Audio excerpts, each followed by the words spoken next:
My mother-in-law dyed my daughter's beautiful blonde hair black. I made sure everybody knows what she did. So, I married my husband Ryan 5 years ago, and we have a 3-year-old daughter named Lily. She has this gorgeous golden blonde hair that curls at the ends. Everyone always stops us to compliment her hair. It's like sunshine. The problem is my mother-in-law, Diane. She's been obsessed with Lily's appearance since day one. When Lily was born, Diane complained she didn't look enough like Ryan's side of the family. She kept saying the blonde hair must come from my side like it was some kind of betrayal. Ryan has dark hair like his mom, but his dad was blonde as a kid, so it's literally from their genetics too. Diane would make these comments about how Lily would be prettier with dark hair like a real Rodriguez. I told her Lily was perfect and to stop. She'd say she was just being honest and that grandmas know best. Every visit, she'd bring up the hair thing. She'd show us pictures of Ryan as a kid saying how handsome he was with his dark hair. She'd point out other kids with dark hair and say they looked more put together. She even bought Lily a bunch of black wigs for dress up and got upset when Lily didn't want to wear them. Ryan told her to drop it, but she said we were too sensitive. The thing about Diane is she runs the children's ministry at her church. She's always talking about how she basically raised hundreds of kids through Sunday school. She thinks this makes her an expert on all things child-related. She brings it up constantly. If I mention Lily's bedtime, she has a story about how she managed 20 kids' nap time. If I talk about Lily's food preferences, she tells me about making snacks for 50 kids every week. She actually told me once that being a mom to one child was nothing compared to being a spiritual mother to a whole congregation's children. Last month, Ryan had to go on a business trip for 4 days. I work from home but had a huge presentation that week. Diane offered to watch Lily during the days while I worked. I was desperate and agreed. I gave her a whole list of instructions. Lily's routine, her meals, her nap schedule. I specifically said no sugar after 2 p.m., no TV during meals, and absolutely no changes to her appearance without asking me first. That last one I said 3 times because Diane had been making comments about piercing Lily's ears, and I wanted to be clear. The first 2 days were fine. Diane sent pictures of them at the park, eating lunch, doing crafts. On the 3rd day, she said she was taking Lily to get ice cream after her children's ministry meeting. I reminded her about the sugar rule, but she said one treat with Grandma wouldn't hurt. I was in back-to-back meetings and couldn't argue. When I picked up Lily that evening, I almost threw up. Her beautiful golden hair was jet black. Not dark brown, not chocolate, but black like a goth teenager. Diane was standing there smiling like she'd done something wonderful. She said Lily looked so much better, more like a real Rodriguez. She said the kids at church agreed she looked more sophisticated now. She actually said my 3-year-old needed to look sophisticated. I asked Lily what happened, and she said Grandma put yucky stuff on her hair that smelled bad and made her cry. Diane said Lily was being dramatic and that she sat perfectly still the whole time. Lily whispered that Grandma promised her a toy if she stopped crying. I grabbed Lily and left without saying anything, because I knew I'd say something I couldn't take back. Ryan flew home that night when I sent him the pictures. He was furious. He called his mom and she said we were overreacting to a little hair color. She said it would wash out eventually. She said she did us a favor because now Lily looked more like family. She actually told Ryan that I probably wanted Lily to have blonde hair so she wouldn't look Mexican. I'm literally married to a Mexican man and chose to have children with him, but sure, I'm the racist one. The next day, I took Lily to a salon. They said the box dye Diane used was permanent and harsh. They could strip it, but it would damage Lily's hair badly. They recommended letting it grow out and cutting it gradually. My baby's beautiful hair was ruined. Diane kept texting saying we were making a big deal out of nothing. She said hair grows back. She said I should thank her for the free makeover. She said the ladies at church all thought Lily looked better. That gave me an idea. Sunday came and I knew Diane would be running her children's ministry class. I dressed Lily up in her favorite princess dress, the one she picked specifically because it matched her old golden hair. I showed up right as the parents were picking up their kids from class. I walked in with Lily and loudly asked Diane to explain to everyone what she did to my daughter's hair without permission. The whole room went quiet. Every single parent turned to look at us. Diane's face went bright red and she opened her mouth, but nothing came out at first. She finally managed to say something about how this wasn't the right place for family business. Summer Hale stepped forward from the group of parents. She asked me what I meant by without permission. I spoke loudly enough for everyone to hear. I explained that Diane permanently dyed my 3-year-old daughter's hair black while babysitting her. I said I had told Diane 3 separate times not to make any changes to Lily's appearance. The room stayed completely silent. Summer's mouth fell open. She looked down at Lily and then back at Diane with total shock on her face. Another mom standing near the craft table asked if I was being serious right now. I pulled my phone out of my pocket and opened my photos. I showed them the before pictures of Lily's beautiful golden curls that everyone at church had always complimented. Then I showed them the after pictures of the harsh jet black hair she has now. Brooklyn Bartlett moved closer to see my phone better. She gasped out loud and said she would be absolutely furious if someone did that to her daughter without asking her first. Diane tried to recover from the shock. She said it was just a little makeover and that I was making a huge scene in front of everyone. Summer cut her off mid-sentence. She said dyeing a toddler's hair without the parents saying yes was completely wrong. She said using permanent dye made it even worse. Several other parents standing around the room nodded their heads in agreement. I could see Diane's face change as she realized this wasn't going the way she thought it would. She had probably expected the other parents to agree with her about how Lily looked better now. I kept talking because I wanted everyone to know the full truth. I described how Lily cried during the whole process. I explained that Diane had to bribe her with a toy to get her to stop crying and sit still.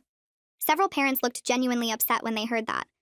One dad standing by the door asked Diane directly if she really made a 3-year-old sit through getting her hair dyed while she was crying. Diane insisted that Lily was just being dramatic about the whole thing. She said children need to learn patience and that sometimes you have to do things even when kids complain.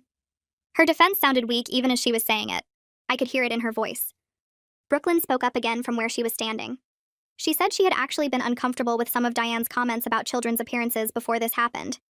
She said she just hadn't wanted to cause problems by saying anything.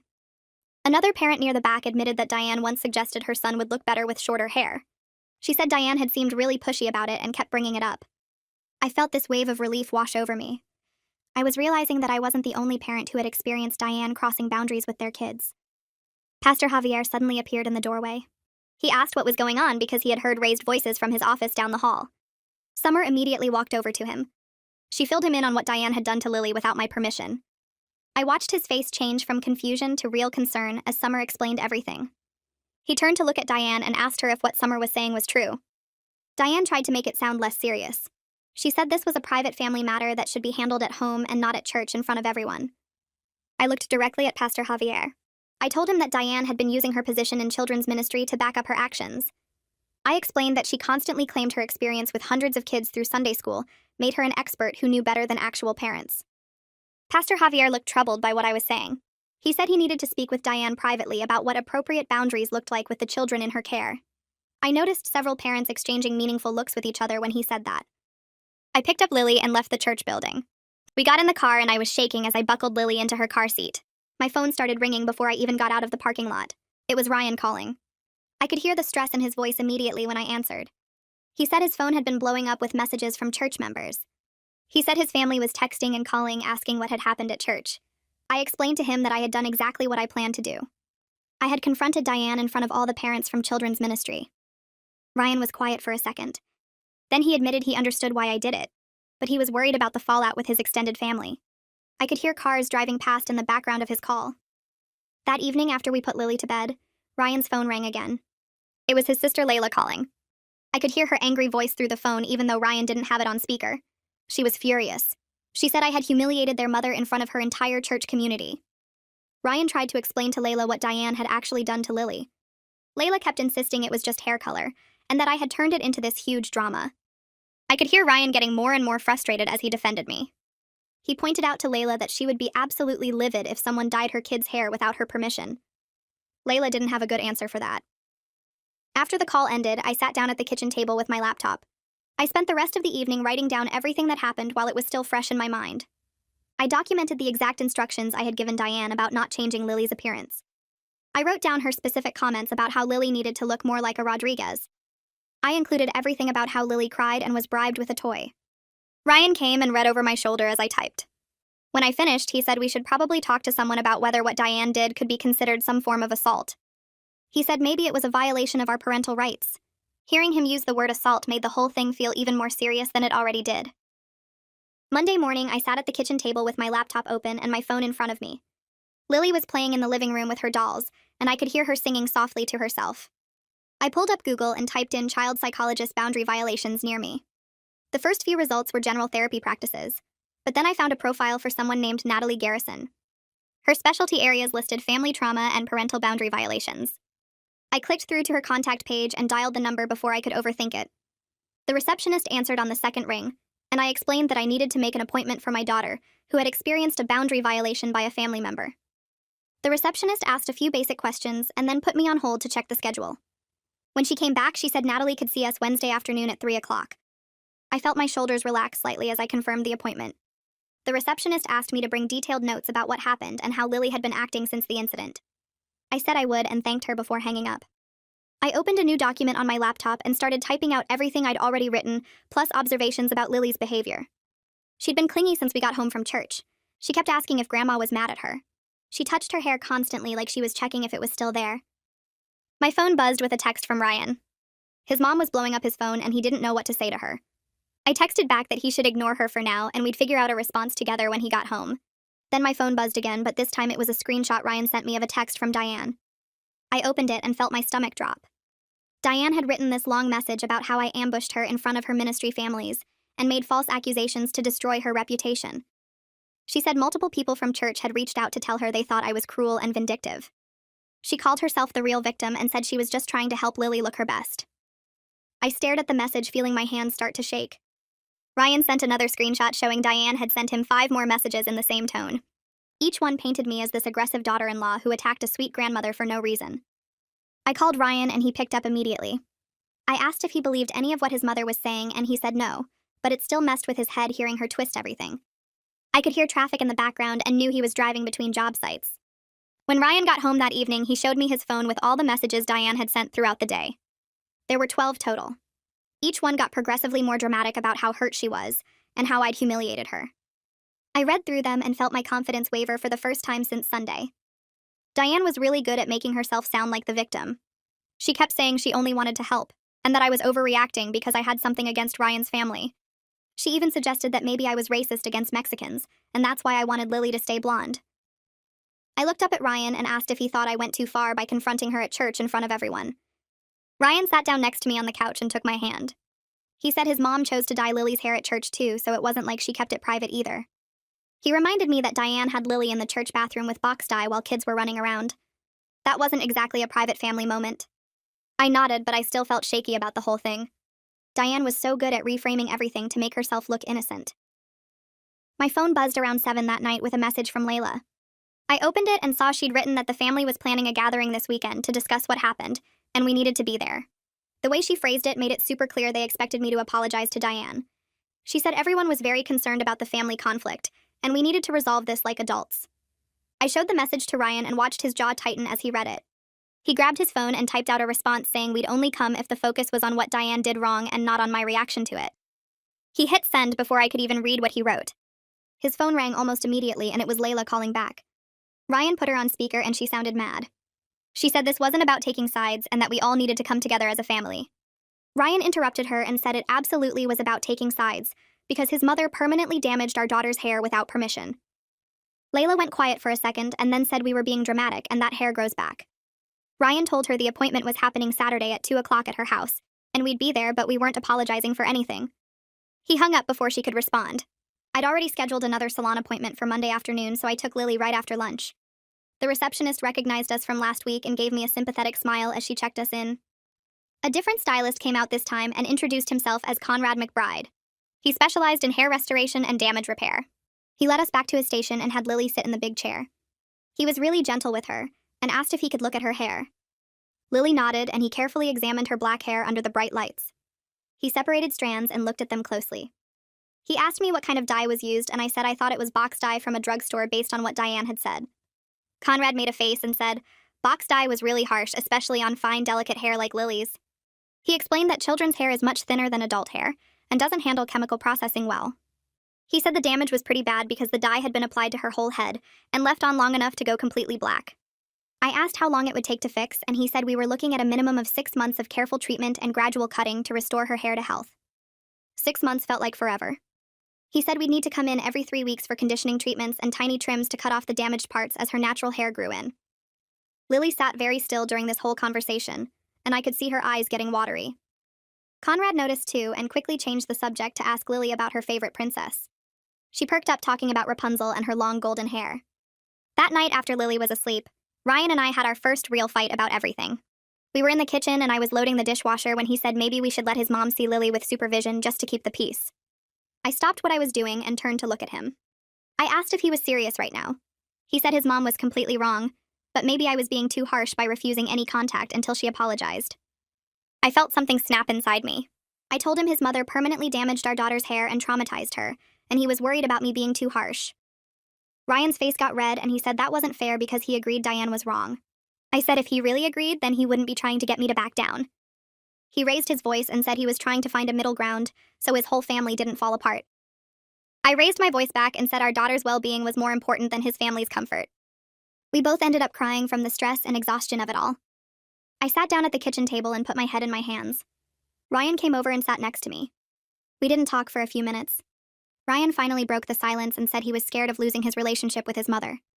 He admitted he'd been the peacekeeper his whole life and didn't know how to handle this kind of serious family conflict. He said growing up he was always the one smoothing things over when his mom fought with his dad or his sisters. He'd learned to make himself small and agreeable to keep everyone happy. I felt my anger soften hearing him be so honest. I reached over and took his hand. I told him I understood that was hard, but I needed him to prioritize Lily and me even when it felt impossible. I said we'd figure this out together, but I couldn't do it if he kept trying to make peace with someone who hurt our daughter. Ryan squeezed my hand and said he knew I was right. He said he'd stop pushing for compromise with his mom until she took real accountability. We sat there holding hands until we both stopped crying. Then we went upstairs and checked on Lily, who was sound asleep with her stuffed bunny. Tuesday morning, I woke up to a message notification on my phone. It was from Summer Hale, one of the moms from church. She said she wanted to reach out after what happened Sunday and hoped I was okay. I sat up in bed and read the rest of her message. She said several parents had been talking and they'd all had concerns about Diane's approach to the children in ministry for a while now. She said my confrontation actually opened up important conversations about boundaries and parental authority that needed to happen. I felt this huge wave of relief reading her words. I'd been so worried that everyone at church thought I was crazy or mean. I texted back thanking her for reaching out and asking what kind of concerns other parents had. She replied right away saying she'd rather talk on the phone if I had time. I called her and she picked up immediately. Summer told me that Brooklyn had been really relieved to hear other parents had similar experiences with Diane making weird comments about their children's appearances. She said Diane had told Brooklyn once that her daughter would be prettier if she lost some baby weight. Brooklyn's daughter was 4 years old. Summer said another mom had concerns about Diane being too controlling during craft time and not letting kids make their own creative choices. She said they were planning to request a meeting with Pastor Javier to discuss updating policies for children's ministry volunteers. Summer asked if I'd be willing to share my experience in writing so they could present it to the pastor along with other parents' concerns. I said absolutely, and that I already had everything documented. Hearing that my speaking up was leading to real changes made me feel like the church confrontation was worth it. Summer said she'd email me later with details about the meeting. After we hung up, I felt validated in a way I hadn't since Sunday. Wednesday morning arrived and Ryan had taken the day off work to come with us to see Natalie Garrison. We got Lily dressed and drove to the therapist's office in a quiet professional building. The waiting room had toys in one corner and magazines on the coffee table. Lily sat close to me on the couch looking nervous. A door opened and a woman in her 40s with kind eyes came out. She introduced herself as Natalie and shook both our hands before kneeling down to Lily's level. She told Lily she had some really cool toys in her office and asked if Lily wanted to come see them. Lily looked up at me and I nodded. Natalie led us into her office, which had a whole play area set up with dolls and blocks and art supplies. She told Lily she could play with anything she wanted while the grown-ups talked. Lily went straight for the dollhouse and started arranging the furniture. Natalie sat in a chair where she could watch Lily and gestured for Ryan and me to sit on the couch. For the first 20 minutes, she just observed Lily playing and asked us basic questions about Lily's routine and personality. She watched how Lily played with the dolls and what scenarios she acted out. I noticed Lily kept making one doll fix another doll's hair over and over. Natalie turned her attention from Lily's play area and settled into her chair across from us. She asked me to walk her through everything that led up to the hair dyeing, starting with Diane's comments about Lily's appearance over the past 3 years. I explained how Diane constantly criticized the blonde hair, how she bought those black wigs, how she kept saying Lily didn't look enough like a Rodriguez. Ryan added details about his mother's obsession with family resemblance and her need to be right about everything related to children. Natalie wrote notes on her tablet while we talked, occasionally asking for clarification about specific incidents or Diane's exact words. When I got to the part about giving Diane explicit instructions not to change Lily's appearance, Natalie stopped me and asked how many times I said it. I told her 3 times, once in person, and twice in text messages that I still had saved. She nodded and made another note. Then I described picking up Lily that evening and seeing her hair completely black, how Diane was smiling like she'd done something good, how she said the church kids agreed Lily looked better now. Ryan's voice got tight when he talked about his mother saying, I probably wanted Lily blonde so she wouldn't look Mexican. Natalie's expression shifted when I explained what Lily told me about the yucky stuff that smelled bad and made her cry. She asked me to repeat Lily's exact words about Grandma promising her a toy if she stopped crying. I pulled out my phone and played the voice recording I'd made of Lily describing what happened, her little 3-year-old voice explaining how the stuff burned and she wanted it to stop. But Grandma said she had to be a big girl. Natalie listened to the whole recording twice, her face getting more serious each time. She asked if Diane acknowledged that Lily cried during the process, and I said yes, But Diane claimed Lily was being dramatic and that children need to learn patience. Natalie set down her tablet and looked at both of us directly. She said what Diane did was a significant boundary violation that goes beyond just the hair itself. The fact that Lily was crying and expressing distress about something being done to her body, and that Diane continued anyway and used a bribe to get compliance, was deeply concerning from a child development perspective. She explained that children Lily's age are just starting to develop a sense of bodily autonomy and the understanding that they have some control over what happens to their own bodies. When an adult, especially a trusted family member, overrides a child's clear distress signals about their body and then rewards them for suppressing those signals, it sends a message that the child's feelings about their own body don't matter. Natalie said this kind of experience can impact how children learn to set boundaries and advocate for themselves as they grow up. She asked how Lily had been acting since the incident, and I described the nightmares. The way Lily kept touching her hair and asking when it would be yellow again. How she'd become clingy and anxious about me leaving her with anyone. Ryan mentioned that Lily had asked him twice if Grandma was going to change anything else about her. Natalie explained that Lily was showing normal trauma responses to having her boundaries violated by someone she trusted. The good news was that with proper support and clear consequences for Diane's actions, Lily would likely recover well because she was young and resilient. But the key was making sure Lily saw that her parents would protect her, and that adults who hurt her would face real results for their actions. Natalie spent another 20 minutes talking with us about recommendations going forward. She said supervised visits only with Diane, meaning Ryan or I had to be present the entire time and actively watching interactions. She said we needed to establish clear written boundaries that Diane would have to agree to follow before any visits happened. Those boundaries should include no comments about Lily's appearance, no gifts without prior approval, immediate respect if Lily said no to anything, and absolutely no attempts to override our parenting decisions. Natalie explained that Lily needed to see her parents as her protectors and advocates, and that meant Diane had to face genuine consequences for what she did. She offered to write a formal letter outlining her professional recommendations if we needed it for family discussions, or if Diane tried to dismiss our concerns. Ryan asked if supervised visits seemed extreme, and Natalie said no. It was appropriate given the severity of the boundary violation, and Diane's lack of acknowledgement that she did anything wrong. She said if Diane could demonstrate over time that she respected boundaries and prioritized Lily's well-being over her own preferences, the supervision could eventually be reduced. But right now, Lily's sense of safety had to be the priority. I felt this huge wave of relief hearing a professional validate that I wasn't overreacting. Natalie gave us some strategies for talking with Lily about what happened in age-appropriate ways and scheduled follow-up appointments to monitor Lily's progress. When we left her office, I had Natalie's formal letter in my email and a clear plan for moving forward. Ryan and I drove home in silence at first, both processing everything Natalie said. Lily fell asleep in her car seat, exhausted from the appointment. When we got home and put Lily down for a nap, Ryan and I sat at the kitchen table with Natalie's letter pulled up on my laptop. He read through it carefully, his expression a mix of relief and sadness. He said he was glad to have professional backing for what we were doing, but he knew his family would see supervised visits as extreme and punitive. I reminded him that this wasn't about punishing Diane, it was about protecting Lily and making sure she felt safe. Ryan nodded, but I could see the weight of it on him. He said his whole life he'd been the one who kept peace in the family, who smoothed over conflicts and made sure everyone got along. He didn't know how to be the one causing a major rift, even when he knew it was necessary. I took his hand and told him we were doing this together, that Lily's safety and well-being had to come first, even when it was hard.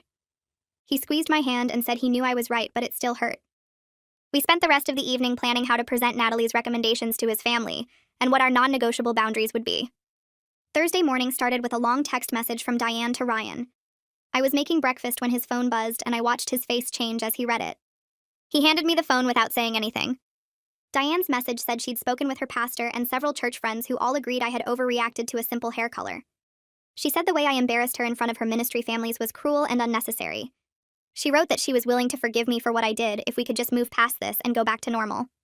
She said she missed her granddaughter and didn't understand why we were being so dramatic about hair that would grow back eventually. The complete lack of accountability in her message was stunning. There was no acknowledgement that she'd done anything wrong, no apology for dyeing Lily's hair without permission or for making her cry. Just this idea that she was the victim and she was graciously offering to forgive me. I handed Ryan his phone back and asked if he was going to respond. He said yes, but he needed a minute to figure out what to say. Ryan spent an hour crafting his response to Diane. I watched him type and delete and type again, trying to find the right words. Finally, he showed me what he'd written. The message explained that there would be no going back to normal, that what she did was serious and had lasting consequences for Lily. He outlined that a child psychologist had evaluated the situation and recommended supervised visits only with clear written boundaries. He said Diane needed to take genuine accountability for her actions and demonstrate that she could respect our parenting decisions before we would consider unsupervised time with Lily again. The message was firm, but not cruel, factual without being emotional. Ryan hit send, and immediately his phone started ringing. Diane's name flashed on the screen. Ryan answered, and I could hear her crying through the phone from across the room. She said he was choosing his wife over his mother, that she raised him better than this, that she never thought her own son would treat her this way. Ryan's jaw was tight as he listened. When she paused for breath, he told her calmly that he was choosing his daughter's well-being over anyone's feelings, including his own. He said he loved his mother, but he couldn't ignore what she did to Lily. Diane cried harder and said we were taking her granddaughter away from her, that supervised visits were insulting and proved we didn't trust her. Ryan said she was right. We didn't trust her right now, and she'd have to earn that trust back through her actions. The call ended with Diane saying she needed time to think and hanging up. Ryan sat there staring at his phone, and I could see how much that conversation cost him. Thursday afternoon, my phone rang with a number I recognized as Layla's. I was surprised because we usually communicated through Ryan. I answered, and Layla got straight to the point. She said the family gathering was happening Saturday at her house, whether we came or not. She said everyone was very disappointed in how I'd handled this situation, and that we needed to talk about it as a family. Her tone made it clear she expected me to show up and apologize to Diane. I took a breath and told her we would be there, but only to discuss Diane's actions and the boundaries we were putting in place going forward. Layla said that wasn't what the gathering was for, that it was meant to heal the family rift I'd caused. I told her I didn't cause any rift. Diane did that when she permanently dyed my daughter's hair without permission. Layla got quiet for a second, then said we'd discuss it Saturday and hung up. I told Ryan about the call, and he said we needed to be prepared for his family to side with Diane. I said I knew, but we had Natalie's letter, and we had the truth on our side. Friday evening, Ryan's father called. Ryan's dad had been completely silent through this whole situation, not weighing in or taking sides. Now he was on the phone telling Ryan that Diane was genuinely struggling with what happened at church, and felt like her reputation was ruined. Ryan asked his father directly if he understood that Diane permanently dyed Lily's hair without our permission while Lily was crying.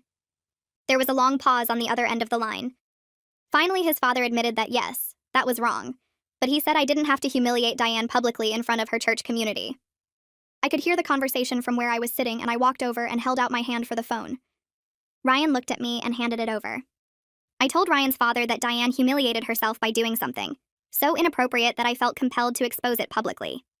I explained that she used her church position to justify boundary violations with multiple children, not just Lily, and that the church community deserved to know what kind of behavior their children's ministry leader was engaging in.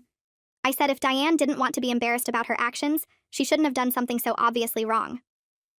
Ryan's father was quiet for a moment.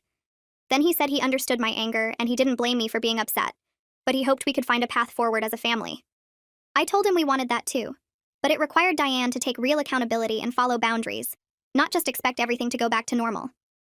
He said he'd talk to Diane before Saturday, and hung up. Saturday morning arrived, and I woke up anxious about the family gathering. I'd barely slept, running through possible scenarios in my head. Natalie had given me strategies for staying calm and focused on facts, rather than getting drawn into emotional manipulation. Ryan and I sat at the kitchen table before we left and went over our key points. What Diane did was wrong and violated our explicit instructions. We had professional recommendations from a child psychologist for supervised visits. We needed genuine accountability from Diane, not just an expectation that we'd forgive and forget. We would not negotiate on protecting Lily's safety and emotional well-being. Ryan held both my hands across the table and said we were a team, that no matter what his family said, we were united on this. I squeezed his hands back and said I knew. We got Lily ready and drove to Layla's house, both of us quiet and tense during the drive. Layla's house sat at the end of a quiet street with perfectly trimmed hedges. We pulled into the driveway and I could already see cars lined up along the curb. Ryan's uncle's truck, his aunt's SUV, Layla's husband's sedan. They'd all shown up for this. Ryan turned off the engine and we sat there for a moment. He reached over and squeezed my hand without saying anything. I squeezed back. We got out and walked to the front door together. Layla opened it before we could knock. She gave us both tight smiles and led us into the living room. Diane was sitting in the center of the couch with Ryan's aunt on one side and his uncle on the other. Ryan's father sat in the armchair to her left. Two of Ryan's cousins stood near the fireplace. Everyone turned to look at us when we walked in. The room felt heavy and still. Diane had clearly been crying. Her eyes were red and puffy. She looked at Ryan with this wounded expression like he'd betrayed her. Ryan guided me to the love seat across from the couch and we sat down. His hand stayed in mine. Layla perched on the arm of her husband's chair and cleared her throat. She said we were all here as family to work through this conflict and find a path forward. Before I could even take a breath, Diane jumped in. She said she'd been so hurt by what I did at church. Her voice cracked. She said all she wanted was to help Lily look her best, and I'd turned it into this terrible thing. She said she couldn't believe I would humiliate her like that in front of her ministry families. Ryan's aunt nodded along like Diane was making perfect sense. I felt my jaw tighten, but I kept my voice calm. I said we needed to talk about the actual facts before we got into feelings. Layla looked surprised but nodded.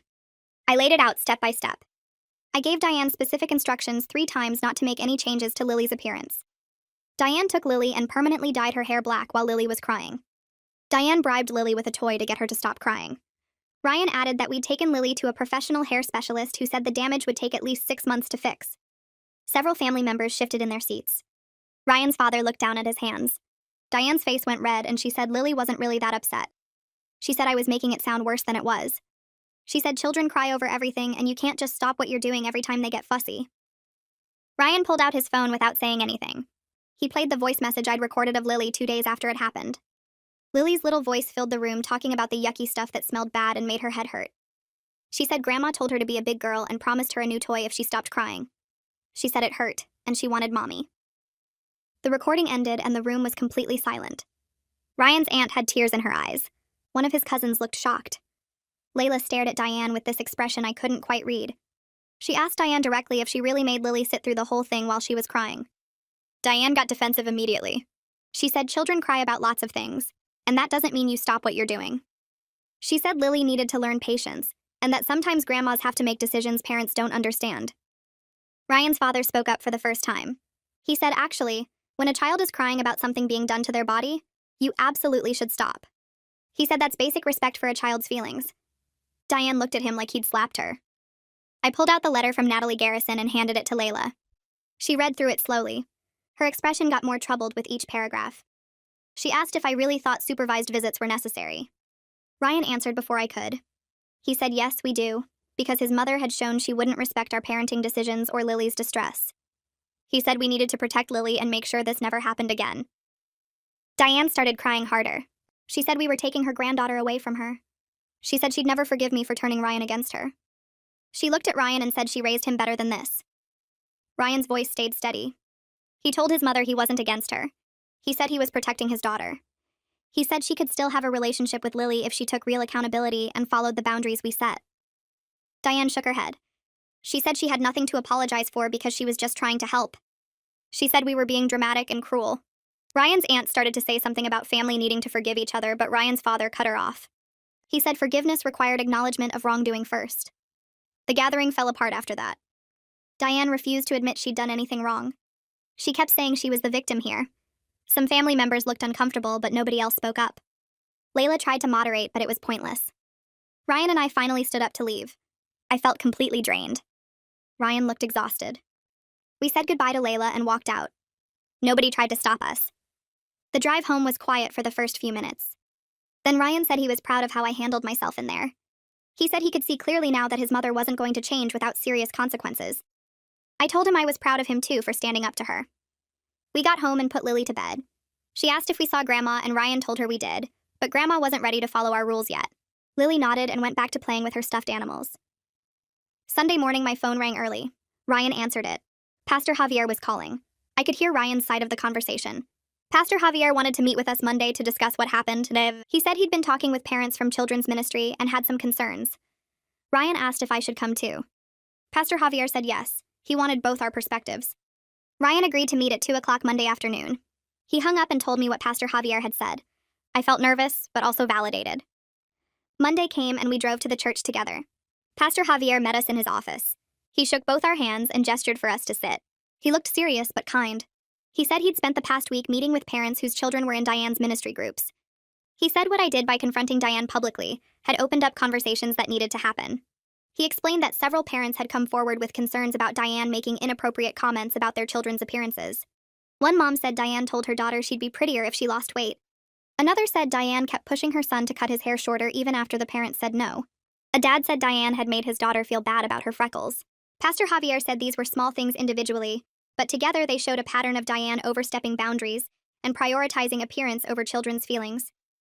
He said my public confrontation made parents feel safe to speak up about things they'd been uncomfortable with, but didn't want to cause trouble over. I listened as Pastor Javier explained his plan for the children's ministry. He said the church needed mandatory training on boundaries and parental authority for all volunteers. His voice stayed calm but serious. Diane would need to step back from her leadership role temporarily while she completed the training. He looked at both of us and said the church had a responsibility to ensure all volunteers respected parental rights and children's autonomy. Ryan squeezed my hand under the table. I felt this weight lift off my shoulders knowing the church was taking this seriously. Pastor Javier wasn't angry or judgmental, just firm about what needed to happen. I asked him if he'd already talked with Diane about all this. He nodded and said yes. She was very upset. She felt like she was punished for caring about the children. I could picture her saying exactly that. Pastor Javier acknowledged that Diane's heart was probably in the right place, but that good intentions didn't excuse boundary violations. He thanked us for bringing this issue forward even though it was difficult. Ryan and I walked out of his office feeling like we'd made the right choice to confront this publicly. The drive home was quiet, but not uncomfortable. We both knew things were changing. That evening my phone rang while I was making dinner. Ryan answered and I heard him say Layla's name. He walked into the other room and I kept stirring the pasta, trying not to eavesdrop but definitely listening. The conversation lasted almost 20 minutes. Ryan came back looking surprised in a good way. He said Layla had been thinking a lot about everything since Saturday. She admitted she initially defended their mother out of habit, not because she really thought Diane was right. Hearing Lily's voice message and learning about the church's concerns made her realize this was more serious than she wanted to believe. She actually apologized to Ryan for being dismissive of my concerns. I felt tears prick my eyes. Having Layla on our side mattered more than I expected. Ryan said Layla wanted to talk with Diane about genuine accountability. She asked what we needed to hear from Diane before we'd consider rebuilding the relationship. Ryan and I discussed it right there in the kitchen. We needed Diane to acknowledge that what she did was wrong. We needed her to apologize to Lily directly, not just to us. We needed her to commit to following our parenting decisions going forward. No exceptions. Ryan called Layla back and told her all of this. She said she'd talk with Diane and see what happened. 2 days passed. I was working at my desk when Ryan texted me that his mom wanted to meet with him alone at a coffee shop. I felt nervous about that, but Ryan promised to tell me everything. He came home 3 hours later looking exhausted. We sat on the couch and he told me the whole conversation. Diane said losing her position at church had been devastating. She was starting to understand she hurt people even though that wasn't her intention.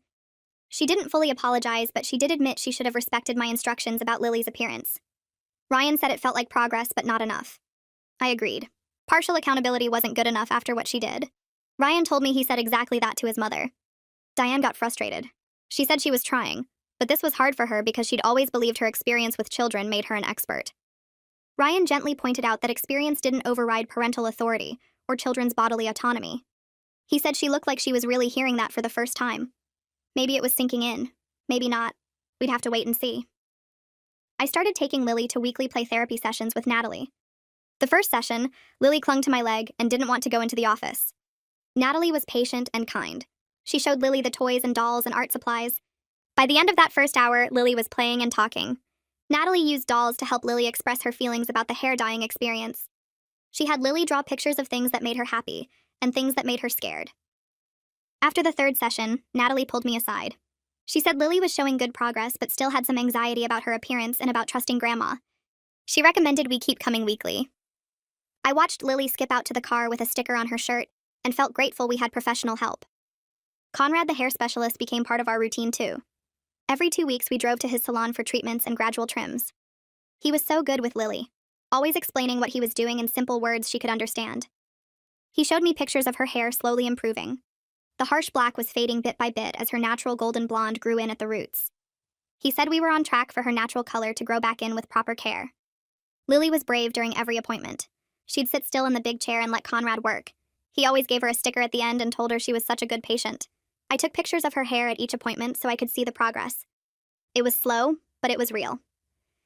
3 weeks after the family gathering, Ryan got a call from Pastor Javier. Diane had completed the boundary training at church. She wanted to meet with Ryan and me. Pastor Javier offered to facilitate the meeting at the church with him present as a neutral party. Ryan looked at me and I nodded. We needed to hear what she had to say. The day of the meeting, I felt sick to my stomach. We drove to the church in silence. Pastor Javier met us at the door and led us to a small conference room. Diane was already sitting there. She looked nervous and tired. Her eyes were red like she'd been crying. She stood up when we came in but didn't try to hug us. We all sat down around the table. Pastor Javier started by thanking everyone for coming. He said this meeting was about healing and understanding. He looked at Diane and nodded. She took a deep breath. With Pastor Javier's gentle prompting, she started talking. She said the training made her realize she'd been treating her role in children's ministry as giving her authority she didn't actually have. She'd been confusing experience with permission. She said she'd been doing a lot of thinking about why she was so focused on Lily's hair. She paused and her voice got quieter. She admitted it was partly about her own insecurities about Lily not looking Mexican enough. She worried what people would think. She worried Lily wouldn't feel connected to Ryan's side of the family. This was the most honest she'd ever been with us. I felt my anger soften just a little bit. Not gone, but softer. Ryan reached for my hand under the table. Diane wasn't done yet, but this was a start. A real start. Diane looks directly at me and her voice gets quieter when she says she's sorry for not respecting my instructions about Lily. She says she understands now that even though she thought she was helping, she violated Lily's trust and my authority as her mother. The words sound rehearsed, but there's something in her eyes that makes me think she actually means at least some of it. She pauses and takes a breath. I can tell parts of this apology are hard for her to say, because she keeps looking down at her hands. Ryan reaches over and squeezes my knee under the table. I nod slowly and tell Diane I appreciate her saying that, and it feels like a starting point even if it's not perfect. Pastor Javier smiles a little and says, "This is good progress, and he's proud of the work Diane has been doing in the training sessions." Ryan pulls out a folded piece of paper from his jacket pocket and smooths it out on the table between us. He explains that we've written down some boundaries for future contact with Lily, and we need Diane to read them and agree to follow them if she wants to see her granddaughter again. Diane's face tightens, but she picks up the paper and starts reading. I watch her eyes move down the page and see her expression change as she reads each rule. All visits must be supervised by us. No comments about Lily's appearance whatsoever. No gifts without our approval first. Immediate respect if Lily says no to anything. When she finishes reading, she sets the paper down and I can see her hands are shaking slightly. She asks if supervised visits means we don't trust her alone with Lily anymore, and Ryan says yes, that's exactly what it means until she proves she can respect our boundaries consistently. Diane's eyes fill with tears, and she says this feels like punishment, but I remind her that Lily cried while having her hair dyed, and that's not something we can just forget about. She wipes her eyes and picks up the paper again, reading it one more time slowly. Finally, she looks up and says she'll follow the boundaries if it means she can see Lily again. Her voice cracks when she says it, but she nods firmly. Ryan asks if she understands that we're serious about all of these rules, and she says yes, she understands. We schedule the first supervised visit for the following Saturday at our house. Ryan texts Diane on Friday to confirm, and she responds immediately saying she'll be there at 10 in the morning. Saturday comes, and I'm anxious all morning while Ryan tries to keep Lily distracted with cartoons. The doorbell rings exactly at 10, and I open it to find Diane standing there looking nervous. She's holding a small stuffed bunny, and she quickly explains that she texted Ryan yesterday to ask if it was okay to bring it for Lily. I check my phone and see Ryan's message confirming he approved it. Diane steps inside carefully like she's not sure she's welcome in our house anymore. Lily peeks around the corner from the living room and sees her grandma. She doesn't run over like she used to, just stands there watching. Diane kneels down slowly and holds out the bunny, asking Lily if she'd like to meet Mr. Floppy. Lily looks at me and I nod, so she walks over cautiously and takes the stuffed animal. Diane doesn't try to hug her or pull her close, just stays kneeling there while Lily examines the bunny. After a minute, Lily asks if they can play with her blocks, and Diane says that sounds wonderful. They move to the living room floor, and I sit on the couch where I can see everything. Ryan brings me coffee and sits next to me. The visit goes better than I expected, and I feel myself relaxing slightly as I watch them play. Diane is careful to let Lily lead everything, asking what color block Lily wants to use next instead of telling her how to build. When Lily shows Diane a tower she made, Diane praises how creative it is without suggesting ways to make it better or taller. She doesn't mention Lily's hair at all, even though I catch her glancing at it once. Lily warms up gradually and starts chattering about her preschool friends and the songs she's learning. Diane listens and asks questions and laughs at Lily's stories. It's small progress, but it feels real. After an hour, Diane checks her watch and says she should probably go, and I'm surprised she's respecting our time limit without us having to enforce it. Lily gives her a small hug goodbye, and Diane's eyes get watery again, but she just smiles and says she had so much fun. Ryan walks her to the door, and I hear them talking quietly in the entryway before she leaves. After Diane leaves, Ryan and I sit down at the kitchen table to talk about how it went. He says he thinks his mom was genuinely trying to follow the boundaries, even though it was clearly uncomfortable for her at times. I agree and mention how she let Lily control the play instead of taking over like she usually does. We both noticed she didn't make any comments about Lily's appearance, which was a big deal. Lily comes into the kitchen carrying Mr. Floppy, and I ask if she had fun with Grandma. She nods and says it was good, but she's glad we stayed with her the whole time. That breaks my heart a little, but I'm also proud of her for being honest about her feelings. Ryan asks Lily if she'd like to see Grandma again in a couple weeks, and she thinks about it before saying yes, but only if Mommy and Daddy are there too. We tell her that's exactly the plan, and she seems satisfied with that answer. Ryan texts his mom later that evening saying the visit went well and will schedule another one in 2 weeks. Diane responds with a thank you and a heart emoji. Over the next month, we have 3 more supervised visits, and each one goes smoothly. Diane arrives on time, brings appropriate small gifts that she's cleared with us first, and follows Lily's lead during play. She's learning to interact with Lily in a more respectful way that prioritizes Lily's comfort over her own desires. I notice Lily's anxiety about seeing Grandma gradually decreases with each visit. By the 3rd visit, Lily actually asks when Grandma is coming over next, which feels like a huge step forward. During our 4th visit, Lily spontaneously climbs into Diane's lap while they're reading a book together, and I see Diane's eyes get bright, but she doesn't make a big deal out of it. We also take Lily to see Conrad every 2 weeks for her hair treatments and gradual trims. He shows us pictures comparing her hair from a month ago to now, and we can clearly see her natural golden color starting to grow in at the roots. The harsh black is fading and her hair looks healthier overall. Conrad says we're making excellent progress and Lily should be back to her natural color within another few months. Lily is excited every time she sees the golden blonde coming back and asks Conrad if her pretty yellow hair will be all the way back soon. The church community has been really supportive throughout this whole process. Summer messages me one afternoon saying she's glad I spoke up at church that day because it led to important changes in how children's ministry operates. She tells me several parents have expressed relief that there are now clearer boundaries and better training for volunteers. Brooklyn sends me a similar message saying she feels more confident about her kids' safety in the children's program now. Pastor Javier implements the new boundary training for all volunteers and makes it mandatory before anyone can work with kids. He sends out an email to all the parents explaining the new policies, and several of them reply thanking him for taking their concerns seriously. I run into Summer at the grocery store one day and she hugs me, saying what I did took real courage and made a difference for a lot of families. It feels good to know that something positive came out of such a painful situation. Ryan and I start seeing a couples counselor to work through the stress this situation put on our marriage. Our first session is awkward because neither of us is used to talking about our feelings with a stranger, but the counselor is patient and helps us open up. She asks us to describe how we felt during different parts of the conflict with Diane, and Ryan admits he felt torn between protecting his daughter and losing his mother. I share that I felt angry that Ryan didn't immediately take my side, and the counselor helps us understand that we were both dealing with the situation from different emotional starting points.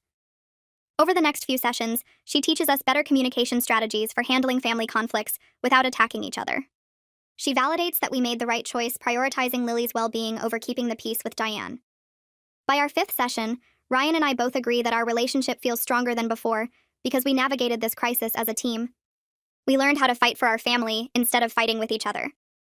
5 weeks after the initial incident, we have our most relaxed supervised visit yet with Diane. She arrives with homemade cookies that she asked permission to bake, and Lily's face lights up when she sees them. They settle on the living room floor with art supplies, and Diane helps Lily draw pictures of butterflies and flowers. I'm working on my laptop at the dining table, but I'm watching them carefully.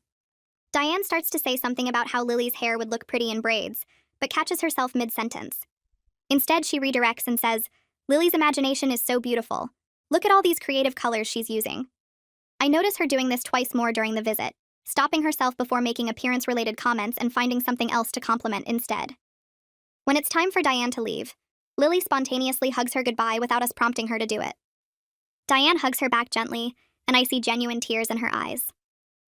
After Lily runs off to play in her room, Diane tells Ryan and me that she knows she still has work to do, but she's grateful we're giving her this chance.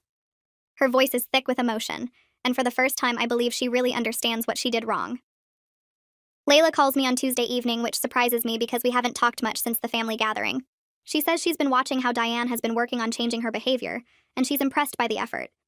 She asks if Ryan and I would consider coming to a family dinner next month, promising it will be low-key and that she'll make sure everyone respects our boundaries.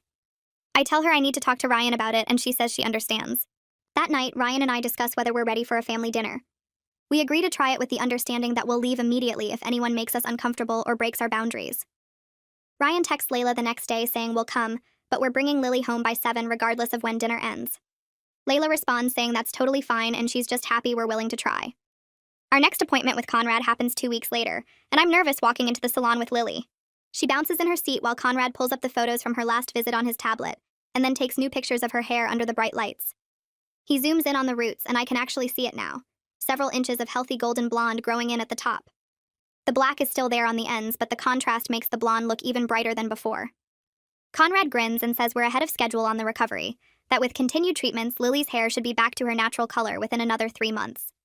Lily squeals and asks if her pretty yellow hair is really coming back, and Conrad kneels down to show her the pictures, pointing out the blonde sections. She touches her roots gently, and her whole face lights up with excitement. Ryan and I take Lily to see Natalie the following week, and I notice immediately that Lily seems more relaxed in the waiting room than she used to be. She plays with the toys without clinging to my leg, and when Natalie calls us in, Lily runs ahead without hesitation. Natalie spends time observing Lily's play patterns, and then asks her some gentle questions about Grandma's visits. Lily talks about the last supervised visit, describing the cookies Diane brought and the butterfly pictures they drew together. After Lily goes back to playing, Natalie tells Ryan and me that Lily is doing remarkably well emotionally. She says the consistent boundaries and supervised visits have helped Lily feel safe again, that children need to see their parents protecting them and following through on consequences. Natalie recommends we continue the current arrangement for another month, and then consider gradually increasing Diane's time with Lily if the positive pattern continues. Ryan squeezes my hand, and I feel relief wash over me, knowing our daughter is truly healing from what happened. The family dinner at Layla's house arrives, and my stomach is in knots as we pull into her driveway. Ryan parks, and we both sit there for a moment before he says we can leave any time if it gets uncomfortable. Inside, the atmosphere is cautious, but not hostile like it was at the first family gathering. Diane greets us quietly and asks permission before hugging Lily, waiting for Lily to nod yes before gently putting her arms around her. During dinner, Diane is noticeably different in how she interacts with Lily. When Lily wants to leave the table to play with toys in the living room, Diane asks if that's okay with us first, instead of just encouraging her to stay. Later, when Lily is playing, Diane starts to reach out to fix a strand of Lily's hair, but stops herself mid-motion and pulls her hand back. Ryan's father pulls me aside into the kitchen while I'm getting Lily some water, and tells me he's proud of how we handled everything. He says Diane needed this wake-up call and that he wishes he'd stepped in sooner to address her boundary issues. The dinner isn't perfect, and there are some awkward silences, but everyone respects our rules, and nobody makes comments about Lily's appearance. 2 months have passed since the church confrontation, and we've settled into a rhythm that actually feels sustainable. Diane sees Lily every other week with either Ryan or me present, and she follows our boundaries consistently without us having to remind her. Lily's hair is visibly growing back, the golden blonde now taking up almost half the length while the black fades toward the ends. Lily talks about how excited she is for her yellow hair to come all the way back and asks almost daily if it's growing faster. Ryan and I are communicating better than we ever have, checking in with each other about family decisions and backing each other up without hesitation. Our marriage feels stronger because we face this challenge as a team instead of letting it divide us. The relationship with Diane isn't what it was before and probably never will be. She's more careful now, more aware of boundaries, but there's a distance that wasn't there before. I've accepted that protecting Lily meant permanently changing our family dynamics, and I'm okay with that. Some relationships have to transform to become healthier, and sometimes that means losing the closeness you once had. What matters is that everyone is safe and respected, and that feels like the only victory that actually counts.